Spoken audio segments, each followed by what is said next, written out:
Morning students. Directors के chapter को आगे बढ़ाते हुए आज के लेक्चर में हम एक और इम्पॉर्टेंट टॉपिक की बात करेंगे जो डायरेक्टर्स के चैप्टर से जुड़ा हुआ है, जिस पर एग्जाम्स में आपसे क्वेश्चंस पूछा जाता है। वो टॉपिक है powers and duties of directors, निदेशकों की शक्तियां एवं उनके कर्तव्य।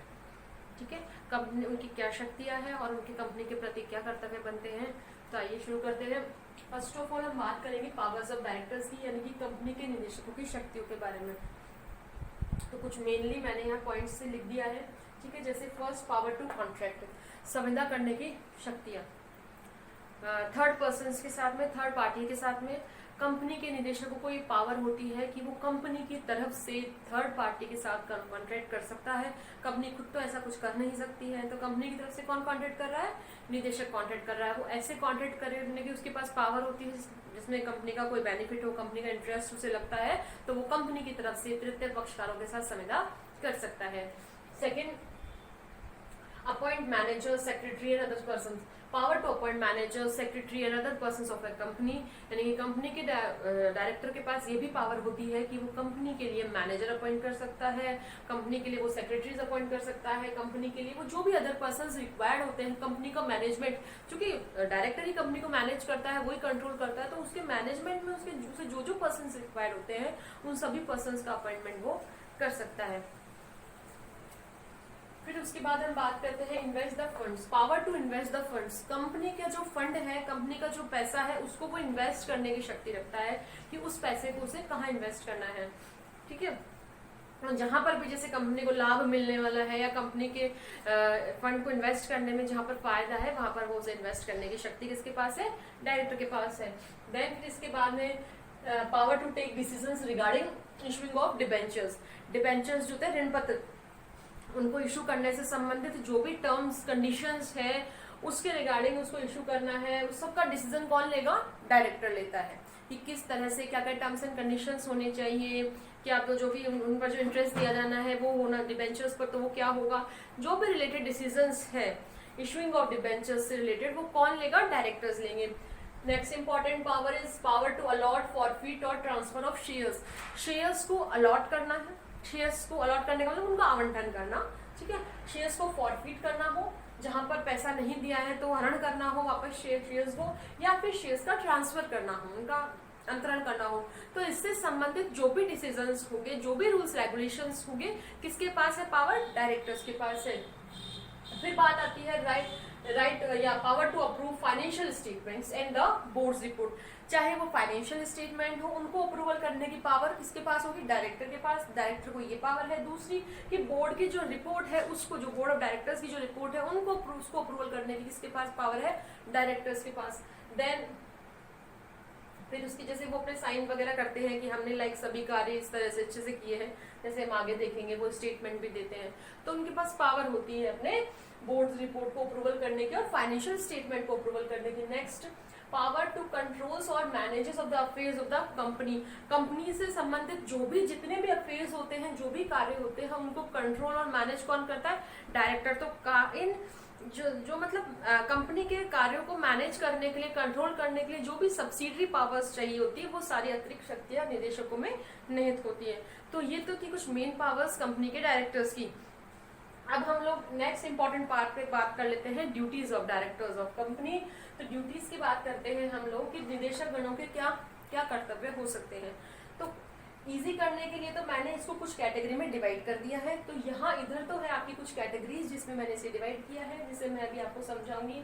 इसके अलावा यहाँ पर सेक्शन 166 की भी हम लोग बात करेंगे। कंपनी अधिनियम की धारा 166 जो भी कुछ कर्तव्य आरोपित करती है, किसके ऊपर आरोपित करती है? निदेशकों के ऊपर। तो निदेशकों के भी सेक्शन 166 कुछ कर्तव्य बताती है, जो अगर वो फॉलो नहीं करते हैं, उनका पालन नहीं करते हैं, तो उन पर पेनल्टी भी लगाई जा सकती है, जिसके बारे में हम लेक्चर के लास्ट में बात करते हैं। अब आते हैं हम इसे कैटेगराइज अगर हम डिवाइड कर दें तो मेनली डायरेक्टर्स की ड्यूटीज को इस तरह से कैटेगराइज किया जा सकता है। फर्स्ट, फिड्यूशियरी ड्यूटीज, वैश्वासिक कर्तव्य। देखिए, डायरेक्टर्स चूंकि कंपनी में अपॉइंट किए जाते हैं, कंपनी का सारा काम सब कुछ वही देखते हैं, कंपनी के सारे जो भी कार्य होते हैं सब उनके हाथ में होता है। जो भी पावर्स होती है उनके पास होती है। तो कंपनी के साथ उनका फिड्यूशियरी रिलेशनशिप होता है, वैश्वासिक संबंध होता है। वो कंपनी के एजेंट भी माने जाते हैं कलेक्टिवली, और कंपनी के साथ में उनका ट्रस्टीशिप का रिलेशन भी बन जाता है। ठीक है, वो कंपनी के एज अ ट्रस्टी भी हम उन्हें कह सकते हैं कि कंपनी की संपत्ति को वो धारण करके रखते हैं, बस उसका इलीगल किसी तरीके का ट्रांजेक्शन वो नहीं कर सकते। वो संपत्ति तो किसकी होगी, कंपनी की ही होगी, वो पर्सनली डायरेक्टर्स की प्रॉपर्टी नहीं होगी। एक बात तो जो फिड्यूशियरी रिलेशनशिप होगा, फिड्यूशियरी ड्यूटीज जो डायरेक्टर्स की होगी वो उनको फॉलो करनी चाहिए। कभी भी सेल्फ इंटरेस्ट में काम नहीं करना चाहिए। लाइक जैसे कोई डील कंपनी के लिए प्रॉफिटेबल है तो वो कंपनी के लिए होनी चाहिए, वो सेल्फ इंटरेस्ट में अपने लिए वो डील नहीं कर सकते। और ना ही किसी ऐसे मामले में जिसमें कि उनका इंटरेस्ट है तो वो कंपनी को डिस्क्लोज कर दे, वो मामला कंपनी को बता देना चाहिए, और जो प्रॉफिट उन्होंने कमा लिया वो कंपनी को लौटा देने का भी उनका कर्तव्य बनता है। इसके लिए हम एक बहुत इंपॉर्टेंट केस लॉ की अगर बात करें तो कुक वर्सेस जी की हम बात कर सकते हैं।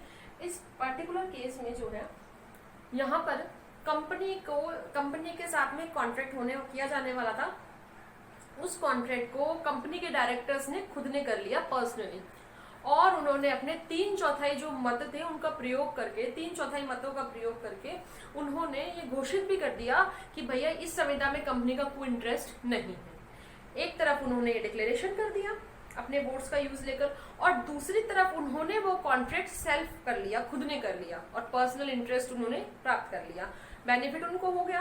बाद में जब मामला हाउस ऑफ लॉर्ड्स के सामने गया तो हाउस ऑफ लॉर्ड्स ने ये जजमेंट दिया कि सारा का सारा जो पर्सनल इंटरेस्ट उन डायरेक्टर्स को हुआ है, जो निजी जो हित उनको हुआ है, निजी लाभ जो उन्होंने कमा लिया, वो सारा का सारा उन्हें कंपनी को लौटाना होगा।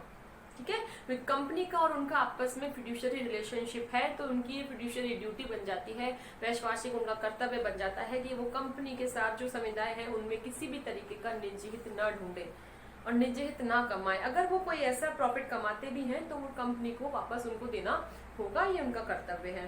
ठीक है, फिर हम बात करते हैं duty to care and skill के बारे में।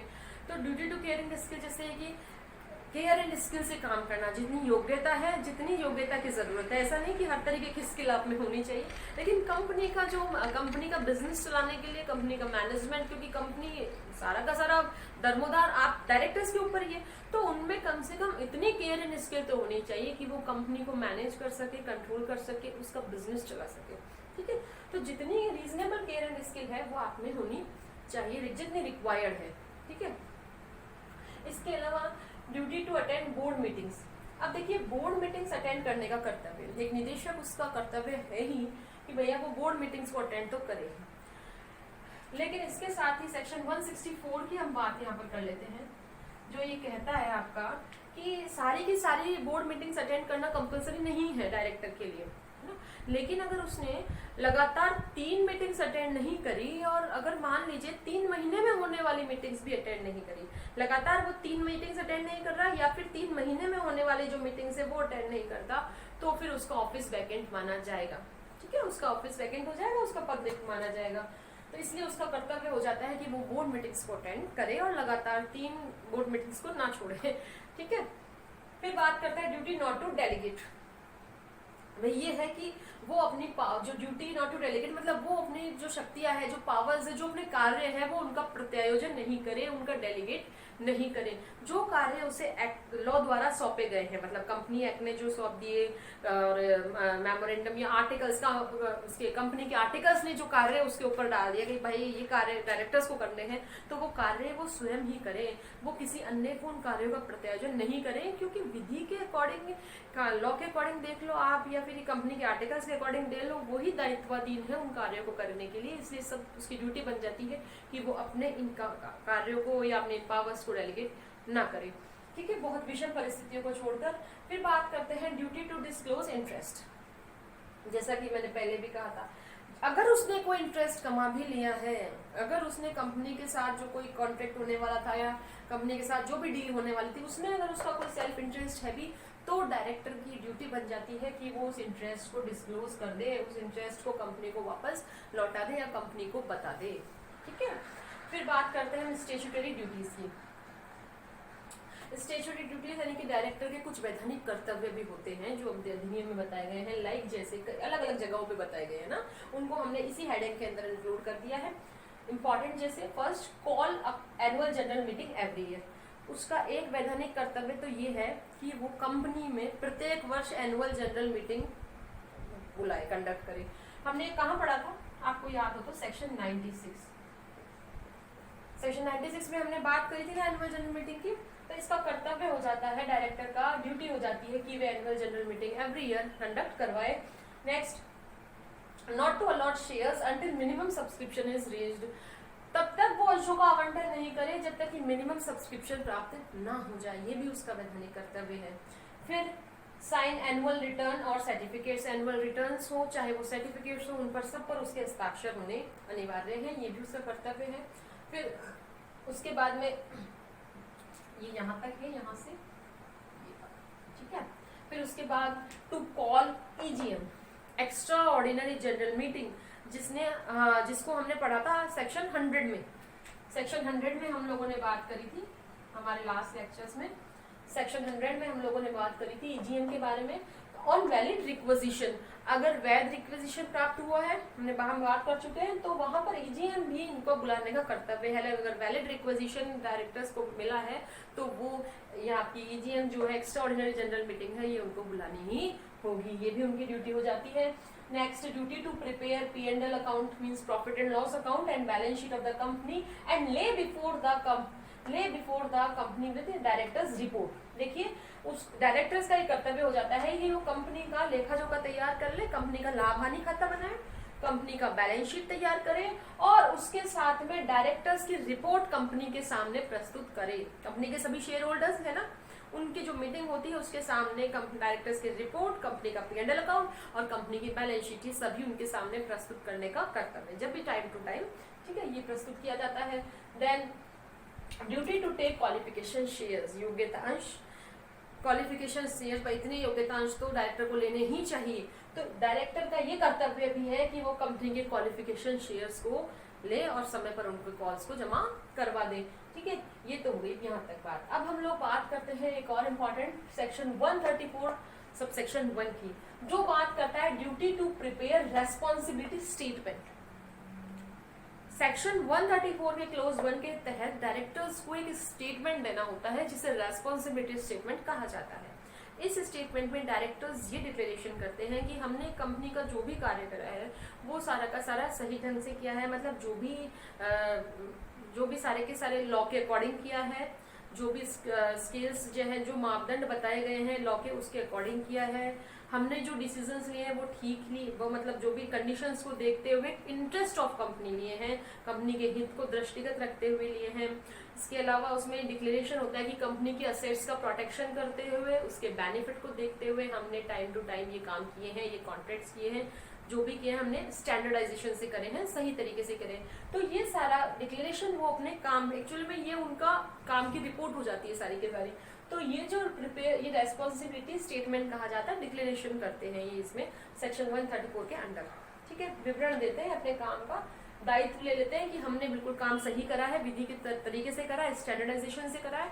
ठीक है, तो सारा का सारा ये स्टेटमेंट दे दिया। फिर बात आती है, हम बात करेंगे कंपनीज एक्ट 2013 की। तो कंपनी अधिनियम 2013 का सेक्शन 166 भी डायरेक्टर्स की ड्यूटीज के बारे में बात करता है। ये भी डायरेक्टर्स की ड्यूटीज बताता है। फर्स्ट ही बात करता है कुछ ऐसे तो बता रहा कि कुछ इंपॉर्टेंट मैंने यहाँ लिख दी, जैसे like act according to the articles of company AOA. तो सबसे पहला तो ये काम किसके अकॉर्डिंग करेंगे, देखो एक तो इनका ये कर्तव्य हो जाता है कि कंपनी अधिनियम के अकॉर्डिंग काम करें, लॉ के अकॉर्डिंग तो काम करेंगे ही करेंगे। इसके अलावा ये कंपनी के आर्टिकल्स को भी पूरी तरीके से फॉलो करे, उनके अकॉर्डिंग भी काम करे। सेकेंड बात करते हैं fulfil his duty in good faith. ये जो अपना कर्तव्य निभाए वो सद्भावना से निभाए, गुड फेथ में काम करें। ठीक है ना, बिल्कुल भी अपना जो है केयर एंड स्किल से काम करे, कहने का मतलब है अपना सेल्फ इंटरेस्ट ना देखे, कंपनी का इंटरेस्ट देखे। ठीक है, और अपनी ड्यूटीज को सद्भावना से पूरा करें। फिर बात करते हैं हम अवॉइड पर्सनल इंटरेस्ट, अपना पर्सनल इंटरेस्ट वो ना ले, और अगर ले भी कभी तो वो कंपनी को वापस दे दे, या कंपनी कहीं इनको इंटरेस्ट हो किसी मैटर में तो वो कंपनी को उसको डिस्क्लोज कर दे, बता देना चाहिए। ठीक है, नॉट मेक अनड्यू गेन्स, किसी भी तरीके के गलत लाभ उनको प्राप्त नहीं करने चाहिए, निजी हित नहीं देखना चाहिए, कंपनी का हित देखना चाहिए। नॉट असाइन हिज ऑफिस, अपने ऑफिस को असाइन नहीं करना चाहिए। अपने जो पद है और पद से जुड़े हुए जो कर्तव्य हैं वो कर्तव्य उसने उन्हें खुद को ही फुलफिल करने हैं, वो किसी और को असाइन नहीं करने हैं। इस तरह कुछ इंपॉर्टेंट जो मैंने यहाँ 166 में बताए गए कुछ इंपॉर्टेंट मैंने लिख दिए हैं आपके लिए, और इसकी आप बाकी सेक्शन 166 में देख लें। अब देखिए सेक्शन 166 आगे ये कहता है कि ये जो ड्यूटीज कंपनीज एक्ट में बताई गई है, अगर इन ड्यूटीज को कोई डायरेक्टर या डायरेक्टर्स फॉलो नहीं करते हैं तो उनके ऊपर पेनल्टी भी इम्पोज की जा सकती है। वो पेनल्टी होती है आपकी मिनिमम 1 लाख रुपीज। अगर डायरेक्टर इनको फॉलो नहीं करते हैं तो उनके ऊपर मिनिमम 1 लाख रुपीज पेनल्टी होगी, जो मैक्सिमम 5 लाख रुपीज तक हो सकती है।